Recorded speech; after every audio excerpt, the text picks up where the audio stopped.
Welcome back to the channel. It's been a while. Yeah, this video is going to be less political, maybe. At the end we'll get a little political, but that's for Canadian viewers. We're going to talk a little bit of Canadian politics, but today I have a problem. We had a windstorm go through here last night, knocked down a good 15 or 20 trees. And some of them are hanging over top of pathways, like the one behind me here that I'm going to start with. It's got an additional problem in that it's hanging over top of a cedar tree that I want to save. So I'm going to try and winch it this way before it falls. We'll see how that goes. No promises. I may end up dropping it on that tree anyway, but if I can save it, great. If not, such is life. Anyway, hope you enjoy the video. Leave me a comment, a like, a subscribe, whatever floats your boat if you like the video, and I'm going to get set up and I'll bring you back. Okay, so what I've got going on is I've got the tractor parked with the brake on it. I've got the winch going to that tree, and then along there up to the tree that I'm going to cut down. My plan, if you can call it a plan, is I'm going to put tension on the winch, cut the tree loose, and then come back here and hopefully pull it over this way. We'll see how that goes. It is hung up in another tree over there. We'll see how life goes. If this doesn't work, we'll figure out plan B. Anyway, let's get on with it.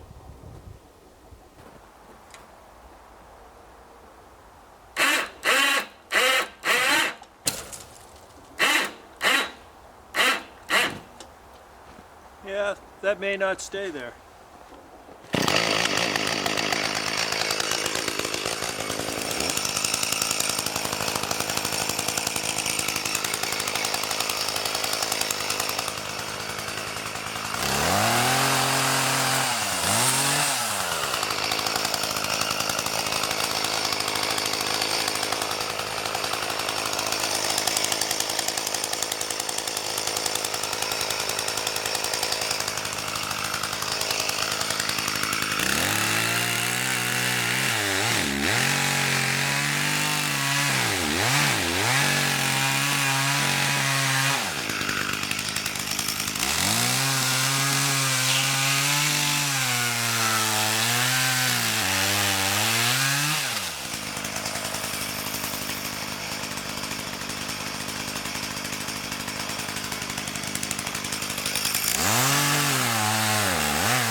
Here we go.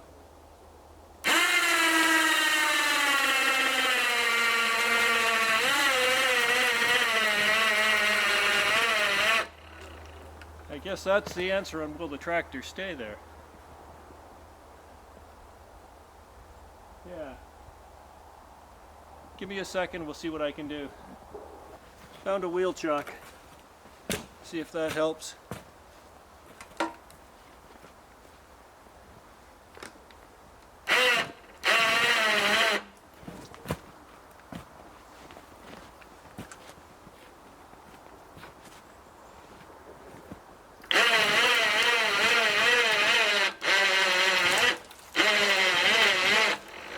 Nope, not gonna help.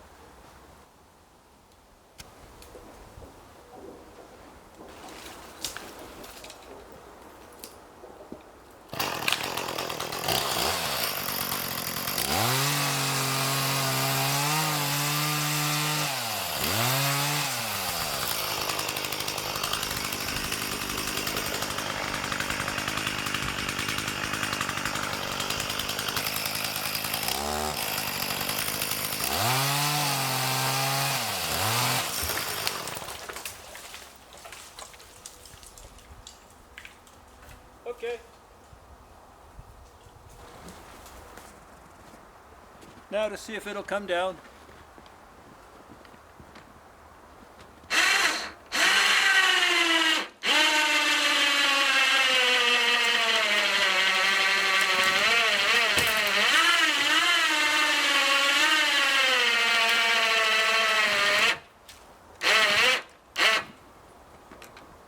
I'm going to say no.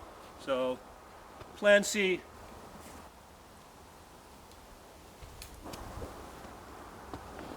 Okay, new plan. I have the winch hooked up to the tree, hooked up to a tree over there, and then to the trunk of that tree that we're cutting down. My plan is to pull it that way and pull it out of the tree that it's snagged in.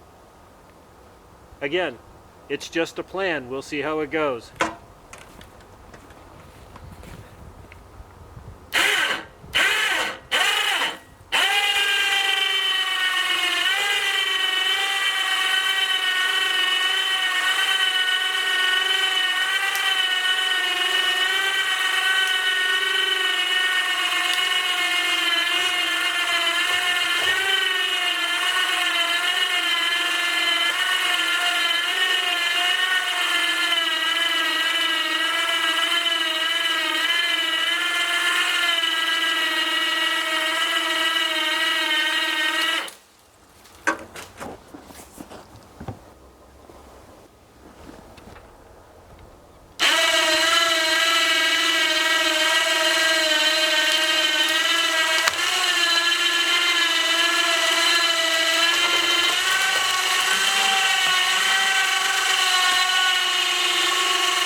Hopefully you saw that. But the tree's down there now. Time to go cut it up. And my cedar tree escaped unharmed, mostly.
there you go, it's cut up. Now it just has to go in the trailer.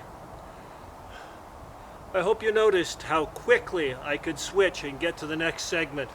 And that's because I use the zip tie on the handlebar technique. I don't have to go looking for my bingo marker or my speedy stick or whatever they call them. Anyway, I'm going to get cleaned up and put here, and I'll bring you back as I start to load. But yeah, that's 1 out of the 20 done so far. Not that I needed more firewood.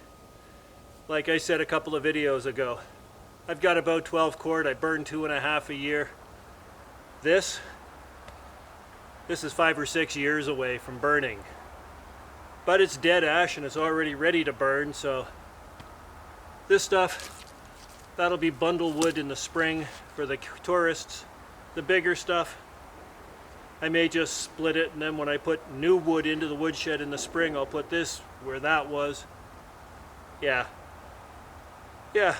we'll just shuffle it around until it fits. But yeah, let me get set up to drag some of this away. I'll bring you back in a minute.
Okay, well, I'm all loaded up. I've got less than a 15 cube trailer load of wood out of that, but it's a video.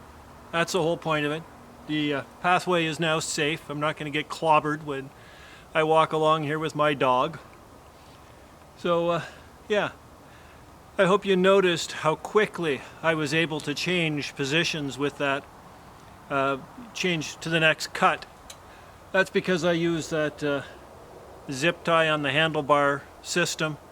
Way easier than trying to use a Mingo marker or one of those sticks, or they stick on the end of your saw so you have to go back and forth.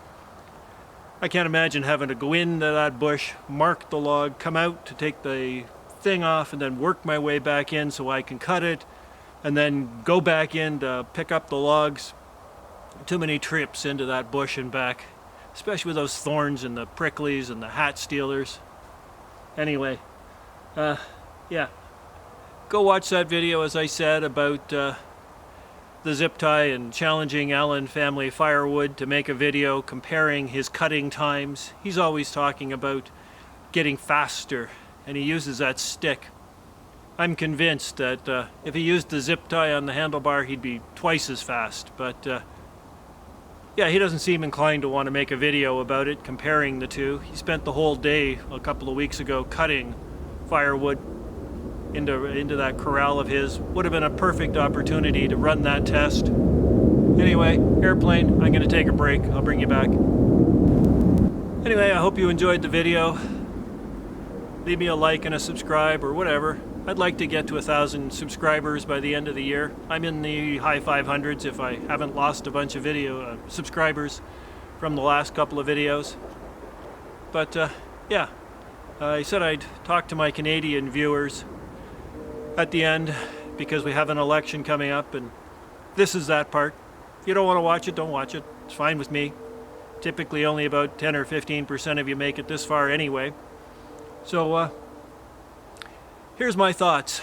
There's one voice we have not heard from yet about this becoming a 51st state, and it worries me. We heard from Trudeau, for all that was worth, saying that it wasn't going to happen.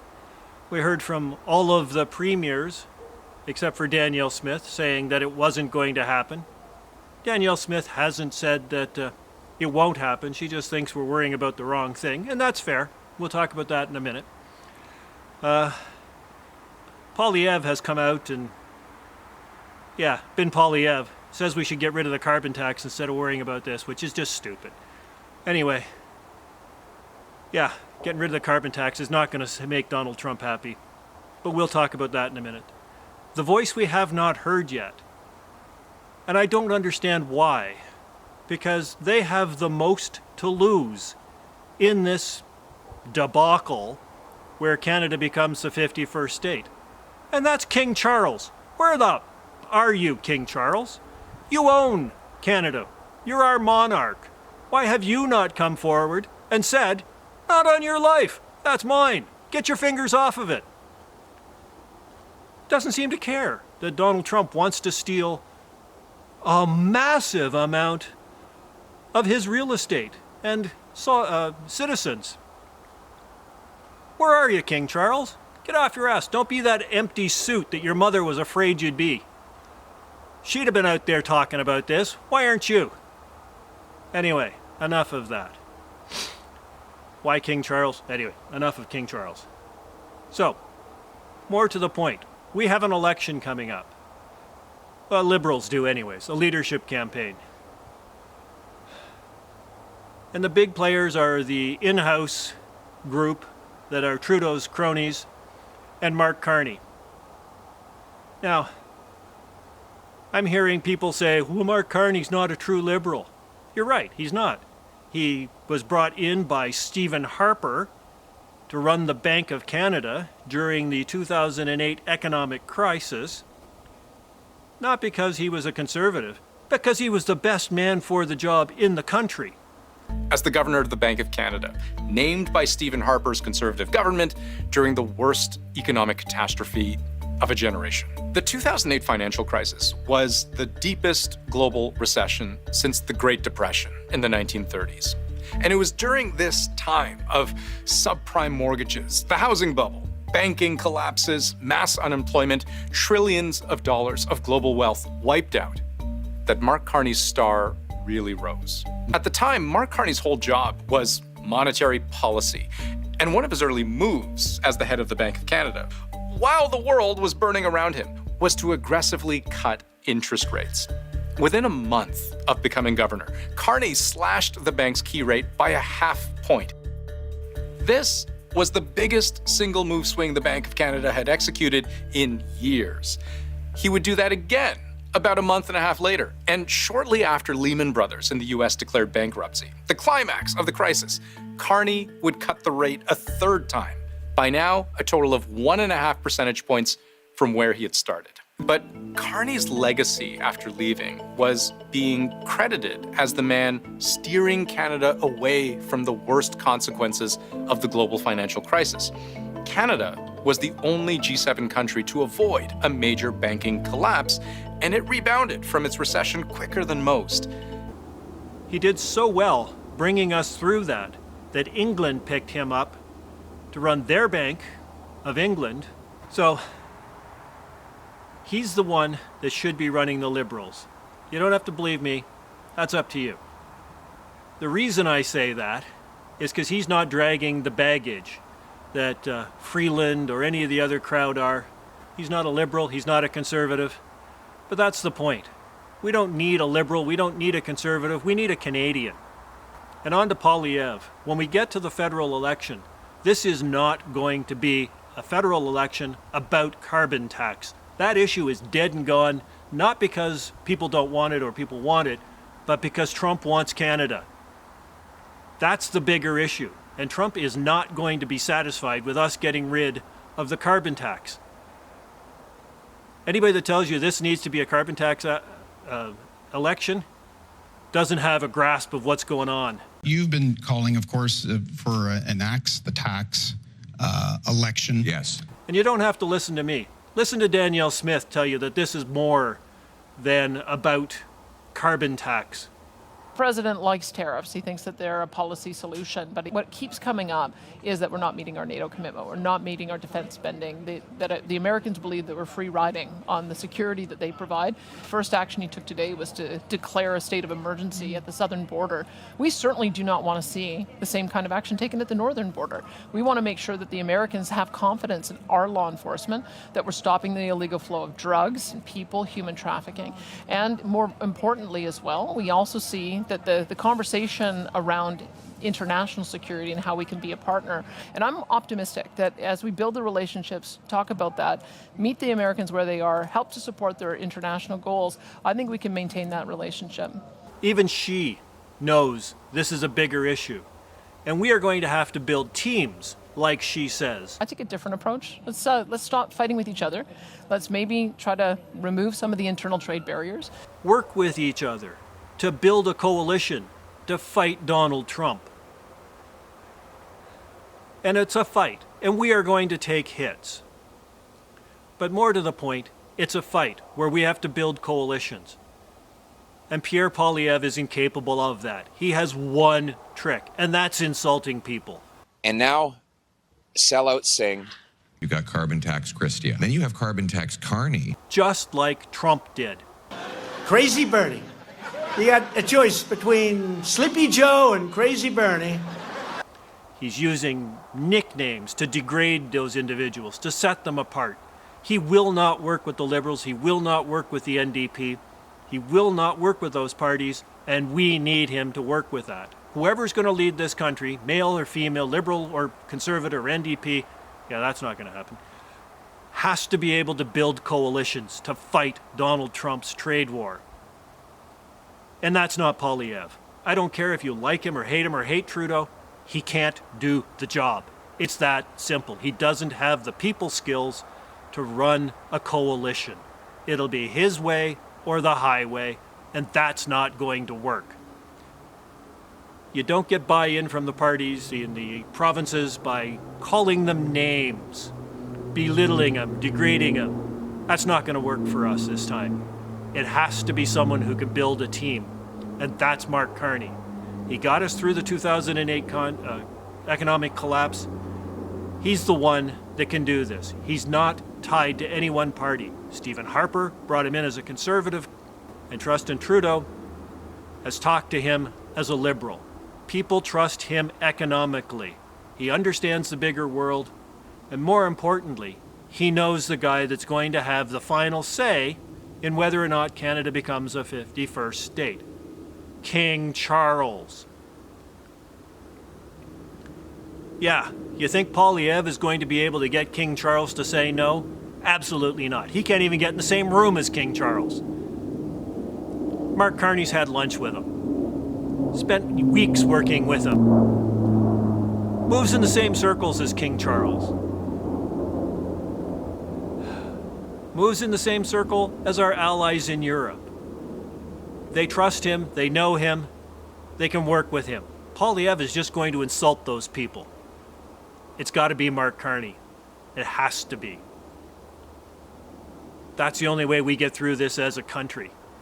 You don't want to be a country, vote for Poilievre. That's just the way it's going to work out. So, anyway, enough of my rant. Mark Carney's my candidate, not just for the Liberals, but for Prime Minister. You don't like it? Yeah, that's that whole FAFO thing that the Americans are finding out with $12 eggs. Yeah, and price of coffee going up. Anyway, enough about those people. Hope you enjoyed the video. Hope you don't mind the politics. Sorry for rambling. You can pick who you want. We'll live with the consequences, either as Americans or as Canadians. I'd rather live as a Canadian. But, you know, it's a fight. There'll be blows thrown and received. And even with John Wick, when you watch John Wick movies, or the Avenger movies, or any of those, the hero doesn't get out of it without taking a shot. Everybody gets a punch, and it hurts. Yeah. We're going to lose stuff, we're going to hurt, it's going to hurt, but if we're going to come out the other side, we got to be ready to accept the blows and hit blows. So, that's what happens in a war zone. And, you know, Trump's declared a war. And if you don't believe me, look what happened to Colombia. So, anyway, leave me a link, leave me a subscribe, or unsubscribe, whatever. We'll talk to you later. Bye.